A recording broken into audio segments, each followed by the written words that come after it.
శ్రీమహాగణాధిపతయే నమః. ఓం గురుభ్యో నమః. ఓం శ్రీమాత్రే నమః. పరమేశ్వర స్వరూపమైనటువంటి జ్యోతిష, వాస్తు మరియు ఇతర అనేకమైనటువంటి శాస్త్రములను మనకు అందించినటువంటి మహర్షులకి నమస్కారం. హయగ్రీవ హయగ్రీవ హయగ్రీవేత్యో వదేత్ తస్య నిస్సరతే వాణి జిహ్నుకన్యా ప్రవాహవత్. అరుణాం కరుణాతరంగితాక్షీం ధృతపాశాంకుశపుష్పబాణచాపాం అనిమాదిభిరావృతాం మయూకైః అహమిత్యేవ విభావయే భవానీ. శ్రీమాత్రే నమః. ప్రేక్షకులకు ఆ లలితాంబిక అమ్మవారి యొక్క అనుగ్రహం పరిపూర్ణంగా కలగాలని మనస్ఫూర్తిగా కోరుకుంటూ మనం ఈరోజు క్రోధినామ సంవత్సరంలో ఆదాయము, వ్యయము, రాజ్యపూజ్యము, అవమానము 12 రాసుల వారికి ఏ విధంగా ఉంది, మరి ఈ ఆదాయ వ్యయాల్లో కానీ రాజ్యపూజ్యం అవమానాల్లో కానీ ఒక్కొక్కసారి చూడ మనకు ఆదాయం ఎక్కువ ఉంటే సంతోషిస్తాం, కానీ వ్యయం ఎక్కువ ఉంటే భయపడతాం. అదేవిధంగా అవమానం ఎక్కువగా ఉంటే భయపడతాం, రాజ్యపూజ్యం ఎక్కువ ఉంటే బాగుంది అనుకుంటాం. అంటే ఏమిటి ఇక్కడ? వీటిని మరి ఇలాగే అనుభవించాలా ఈ సంవత్సరం అంతా? దీన్ని ఏదైనా మార్చుకునేటువంటి ప్రక్రియ ఉందా? మరొక విషయం ఏంటంటే, మీరు గుర్తుపెట్టుకోండి, ఈ పంచాంగంలో ఇచ్చేటువంటి ఈ ఆదాయ వ్యయాలు, రాజ్యపూజ్యం అవమానము ఇవి యాజ్ ఇట్ ఈజ్ ఇలాగే జరగాలని రూల్ లేదు. ఎందుకు చెప్తున్నానంటే, మీ యొక్క పర్సనల్ చార్ట్ అనేటువంటిది ఒకటి ఉంది. మీ పర్సనల్ చార్ట్లో కనుక ఆదాయ సంబంధించినటువంటి అంటే ధనయోగాలు బాగా నడుస్తున్నాయి అనుకోండి, ఆదాయం గురించి ఏం కంగారు పడకండి, చక్కగా ధనయోగం వస్తుంది. వ్యయం తక్కువగా ఉండేటువంటి మహాదశలు నడుస్తున్నాయి అనుకోండి, ఏం అవ్వదు, ఏమి కంగారు పడదు. ఇదేంటంటే జనరల్గా అందరికీ చెప్పేటువంటిది. అలాగే మరి వీటి ప్రభావం ఉండదా అంటే కించిత్ ఉంటుంది. దాన్ని తగ్గించుకునేటువంటి మార్గం కూడా నేను మీకు చెప్తాను. ఒక్కొక్క రాశి గురించి మనం తెలుసుకుందాం. వృషభ రాశి లగ్నం నుంచి కూడా చూసుకోవచ్చు నేను చెప్పేవి. అయితే ఇక్కడ వృషభం వారికి అంటే మనం రాశి ఫలాలలో ఇది ఉగాది సంబంధించిన ఫలితాలు కాబట్టి ఇక్కడ ఆదాయ వ్యయాలు, రాజ్యపూజ్యం, అవమానం అనేటువంటిది ఉంటుంది. అయితే ఇక్కడ ఈ సంవత్సరం క్రోధినామ సంవత్సరంలో మనకి వృషభ రాశి వారికి ఆదాయం 2, వ్యయం 8గా చూపిస్తుంది. అసలు ఈ మాట వింటే అయ్యబాబు ఆదాయం 2 8 ఇంట్రా బాబు అనిపిస్తుంది. అయితే ఇక్కడ మీరు ఏమీ టెన్షన్ పడాల్సిన అవసరం లేదు. గుర్తుపెట్టుకోండి, ఎప్పుడు కూడా ఇది జనరల్గా ఇచ్చేటువంటి సంఖ్యలు మాత్రమే. ప్రత్యేకంగా ఇది చెప్పడానికే నేను వీడియో చేస్తుంటాను. ఎందుకంటే అందరూ ఇది అనవసరంగా తెలుసుకొని అయ్యి బాబాయ్ నా డబ్బులు ఇంకా 8 రూపాయలు ఖర్చు అయిపోద్దా, 2 రూపాయలు సంపాదిస్తాను అనుకుంటారని చెప్తున్నా. ఇక్కడ ఈ 2 రూపాయలని పెంచుకోవడం ఎలా, 8ని తగ్గించుకోవడం ఎలా విషయం చెప్తాను నేను మీకు. అంటే 2 రూపాయలు అంటే ఇన్సెన్స్ ఉదాహరణ చెప్తున్నాను. వృషభం వారికి ధనాన్ని ఇచ్చే కారకుడు ఎవరో పట్టుకోండి. ధనాన్ని ఇచ్చే కారకుడు బుధుడు. మరొక బుధరాశుల్లో కేతువు ఉన్నాడు. అంటే ఏమిటి ఇక్కడ? ఈ బుధుణ్ణి కేతువుని కనుక మీరు ఆరాధన చేయగలిగితే తెలియకుండానే మీకు మీ యొక్క ప్రయత్నాలు ఫలిస్తాయి. చాలా ప్రయత్నం చేస్తుంటాం డబ్బులు రావడానికి. ఆ బిజినెస్ అని, ఈ బిజినెస్ అని, అక్కడ జాబ్ చేయడం, ఇక్కడ జాబ్ చేయడం. ఒక్కోసారి జాబ్ చేస్తుంటే శాలరీస్ ఇవ్వరు, బిజినెస్ చేస్తుంటే డబ్బులు రావు, ఇలా ఉంటుంది పరిస్థితి. అయితే ఈ వృషభం వారికి ప్రత్యేకంగా ఏంటంటే, మీరు నవగ్రహాల్లో బుధకేతు గ్రహాల దగ్గర దీపారాధన చేయండి. విష్ణు సహస్రనామాలు పఠనము లేదా శ్రవణం చేయండి. ఖచ్చితంగా ఫినాన్షియల్గా మంచి గ్రోత్ ఉంటుంది. కాకపోతే ఇక్కడ ఏంటంటే బుధరాశుల్లో కేతు ఉన్నందుకు బిజినెస్ చేసేటువంటి విషయాల్లో కొంత చూసుకొని, ఎందుకంటే పంచమంలో కేతు ఉన్నాడు బుధరాశులు. పంచమం అంటే ఏంటి? ఆలోచన స్థానం. అంటే మీరు చేసేటువంటి అనాలోచితమైనటువంటి పనుల మూలంగా ఇబ్బంది వస్తుంది, ఇది గుర్తుపెట్టుకోండి. అలాగే మరొక విషయం ఏంటంటే, మరి వ్యయం తగ్గాలి కదండి. వ్యయస్థానాధిపతి, వ్యయస్థానంలో ఉండేటువంటి గురువు రాశిలోకి వచ్చేసాడు. ఈ రాశిలోకి రావడం వల్ల అదొక అంటే మే నుంచి ఇంకొక రకమైన ఫలితం వస్తుంది, చెప్తాను నేను దాని గురించి. అయితే ఈ ఎప్పుడైతే లాభాధిపతి రాశిలోకి వచ్చాడో వృషభం వారికి సర్వసాధారణంగా కొంతవరకు లాభాలను ఇస్తాడు, ఇవ్వడానికి కాదు. కాకపోతే వాటి ప్రెజర్ కూడా ఉంటుంది. గురువు ఏదైనా రాశిలో ఉన్నప్పుడు దాని ప్రెజర్ కూడా ఉంటుంది. దాంతోపాటు కొంత క్లారిటీ అంటే ఏమిటి, మీకు వివాహ సంబంధించిన విషయంలో పాజిటివ్నెస్ ఇస్తాడు ఇక్కడ. అయితే ఇక్కడ మనం మాట్లాడుకునేది వ్యయం తగ్గాలనుకుంటున్నాం. వ్యయాధిపతి ఎలాగో మనకి మారిపోతున్నాడు కాబట్టి, రాశిలోకి వస్తున్నాడు కాబట్టి, అంటే వ్యయంలో ఉండే గ్రహం రాశిలోకి వస్తుంది కాబట్టి పెద్దగా వ్యయం గురించి పెద్దగా భయపడాల్సిన పని లేదు. మరీ ఎక్కువగా వ్యయాలు ఉన్నాయండి, నాకు నా జన్మజాతకంలో కూడా వ్యయ సంబంధించినటువంటి ఫలితాలు నడుస్తున్నాయి, అందుకే నాకు ఎక్కువ ఖర్చులు ఉన్నాయంటే ఒకటే చెప్తాను నేను మీకు. కందులు, శనగలు దానంగా ఇవ్వండి. లేదా ఓం లక్ష్మీ నరసింహస్వామియే నమః అనుకోండి, వ్యయం ఖచ్చితంగా తగ్గి తీరుతుంది, ఎటువంటి సందేహం లేదు. ఇక మిగతా అంశాలు కనుక చూసుకున్నట్లయితే రాజ్యపూజ్యము అవమానము, రాజ్యపూజ్యం 7, అవమానం 3. కాబట్టి దీని గురించి ఏం కంగారు పడక్కర్లేదు. మనల్ని మెచ్చుకునే వాళ్ళ సంఖ్య 7 ఉంటే ఇబ్బంది పెట్టే వాళ్ళ సంఖ్య 3గా ఉంది. అంటే మనలో ఏ తప్పు ఉందా, ఎక్కడ మనం ఈ వేలెత్తి చూపిద్దాం అనుకునే వాళ్ళ సంఖ్య 3 ఉంటుంది. కాబట్టి ఇక్కడ ఏం టెన్షన్ పడాల్సిన పని లేదు.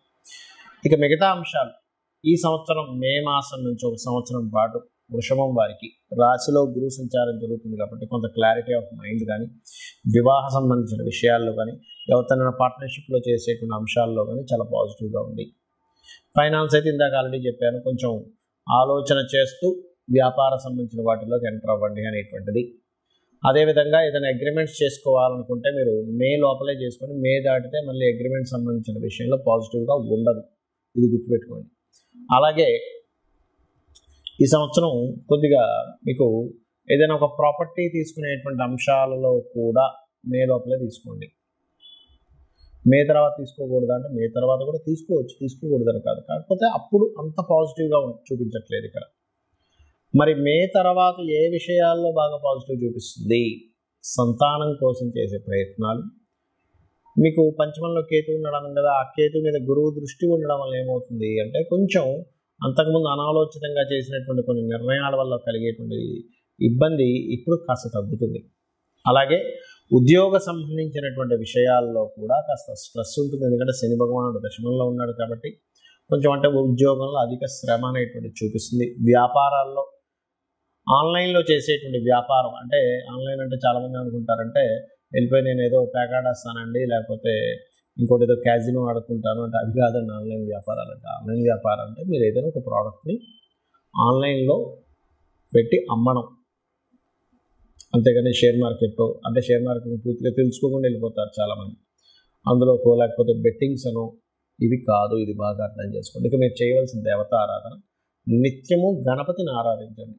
పంచమ స్థానంలో ఉపాసనా స్థానంలో ఎప్పుడైతే గణపతి ఉన్నారో మీరు ఎంత గణపతి ఆరాధన చేస్తే అంత బాగుంటుంది మీకు. ఇక్కడ మనము సంవత్సర ఫలితాలు చెప్పుకున్నాం క్రోధినామ సంవత్సరంలో. మరి క్రోధినామ సంవత్సరంలో మనకి దేశవ్యాప్తంగా ఎలా ఉంటుంది?